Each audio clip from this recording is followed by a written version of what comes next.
पिछले 2-3 साल पहले आपने देखा होगा बांदा कृषि विश्वविद्यालय का वर्टिकल फार्मिंग मॉडल काफी चर्चा में रहा था। सोशल मीडिया की बात रही हो या मीडिया की बात रही हो, हर कोई वहाँ के उस मॉडल को शेयर कर रहा था, वहाँ के फोटोग्राफ शेयर कर रहा था। बहुत सारे कॉलेजों के बच्चे विजिट पर जा रहे थे, बहुत सारे संस्थानों से किसान वहाँ पर विजिट पर जा रहे थे और कुछ समय से फोटो शेयर होना बंद हो गया। लेकिन ऐसा नहीं है कि वो मॉडल बंद हो गया है या वहाँ पर उस तरह का प्रयोग बंद हो गया है, सिर्फ सोशल मीडिया की एक्टिविटी थोड़ी सी कम हुई है।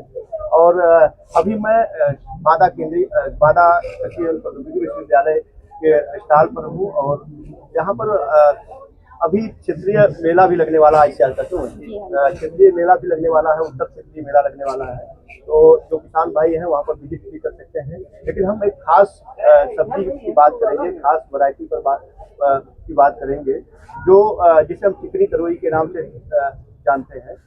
हमारे साथ सब्जी विज्ञान विभाग की डॉक्टर श्वेता मैम है और आप बताएंगी कि वो कौन सी खास वैरायटी है, उसकी रोपाई कब करनी चाहिए और उसका न्यूट्रिशन मैनेजमेंट कैसे करें और रोपाई का उपयुक्त सीजन या उपयुक्त महीना कौन सा होता है। मैम स्वागत है और चाहेंगे हमारे दर्शकों को इस खास सब्जी की किस्म के बारे में बताएं।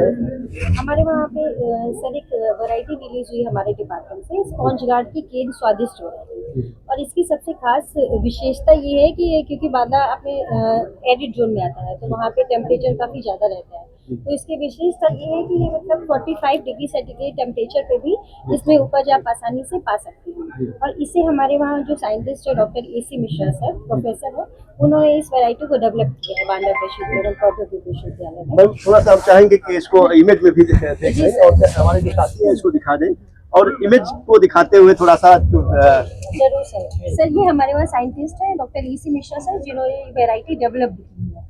और इसके सर कुछ जो विशिष्टताएं हैं, जैसे कि इसका जो फल होता है वो लाइट ग्रीन कलर का होता है सर, और उसमें एक सुगंध है सर।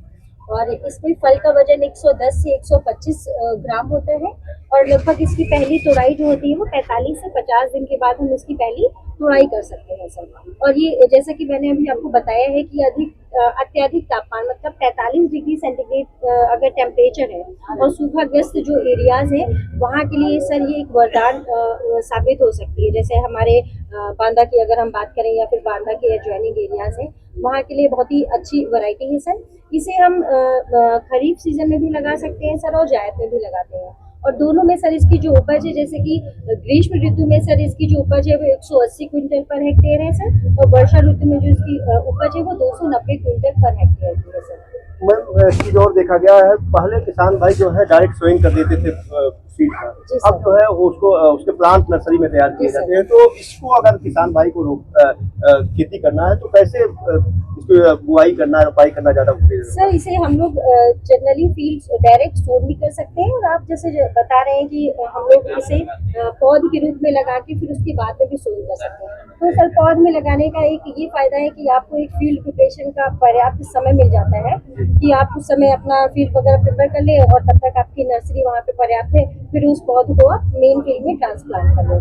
तो आप सर इसे नॉर्मल फील्ड ट्रांसप्लांट भी कर सकते हैं सर पौध लगा के, या फिर डायरेक्ट सीड भी आप अपना आराम से लगा सकते हैं सर इसे। मैम कहा जाता है कि जो दिखता है वही बिकता है, अगर सब्जी अच्छी होगी, देखने में सुंदर होगी, दाग धब्बे नहीं होंगे तो ज्यादा रेट मिलता है। तो अगर इस पर दाग धब्बे ना आए, सब्जी अच्छी हो देखने में, तो उसके लिए कौन सा तरीका सही होगा? जैसे सर ये देखिए, जैसे कि हम लोगों ने इसे लगाया हो मचान विधि से या फिर ऊपर हमें स्टेकिंग करके हम सहारे के अगर लगाएं तो जो फल होता है सर, क्योंकि ये एक क्लाइंबर वाली क्रॉप है सर, नीचे जमीन में रहती है, तो इसका जो सॉइल से है वो टच है वो कम रहता है सर, और उसमें दाग धब्बे नहीं होती और पौधों में सड़न की समस्या भी कम होती है। तो इसे आसानी से मचान विधि से बहुत ही अच्छी तरीके से लगाया जा सकता है। और इसका आप इसे attractive colour sir, size as compare to आप नॉर्मल सोइंग करेंगे मचान विधि से ज्यादा अच्छे से सर फल की जो देखने में होती है वो ज्यादा अच्छी आती है सर। मैम कुछ जो किस्में हैं, चाहे हम किसी भी सब्जी की बात करें या बीज की बात करें, उसमें कुछ खास तरह की बीमारियां, वायरस या फंगस का अटैक देखा गया है, तो इसमें अगर इस तरह की कोई समस्या थी तो कैसे हम सर वैसे इस वैरायटी में ऐसी खास कोई डिजीज की समस्या आती नहीं है, क्योंकि इतनी हाई मतलब कि टेम्परेचर टॉलरेंट वैरायटी है, तो इसमें खास ऐसी सर कोई डिजीज की समस्या नहीं आती है। तो हाँ बहुत ही अच्छी वैरायटी है, अगर ये शुष्क जो प्रक्षेत्र है वहाँ पे लगाई जाए तो ये बहुत ही अच्छी वहाँ के किसानों के लिए बहुत ही अच्छी आय का साधन हो सकता है सर। तो अभी हमारे साथ सब्जी विज्ञान विभाग की assistant professor doctor Shweta madam थी। आपने वहाँ के चिकनी तरोई की खास वैरायटी के बारे में बताया, खासकर असिंचित एरिया में जहाँ पानी की खास कमी है। और बादा की बात की जाए तो बादा तो ऐसा क्षेत्र है जहाँ जल के लिए पद्मश्री अवार्ड गया, और वहाँ उमाशंकर पांडे जी ने काफी प्रयास किया, राजेंद्र सिंह जी ने बहुत सारा प्रयास किया, लेकिन वहाँ विश्वविद्यालय भी किसानों को नजर में रख करके काफी प्रयास कर रहा है, ऐसी किस्मों को विकसित कर रहा है जो कम पानी में भी अधिक उपज देने वाली हो, आसानी से उगाई जा सके। उन्हीं में से एक किस्म की चिकनी तरोई, जिसको नाम क्या किया गया, स्वादिष्ट नाम दिया गया है।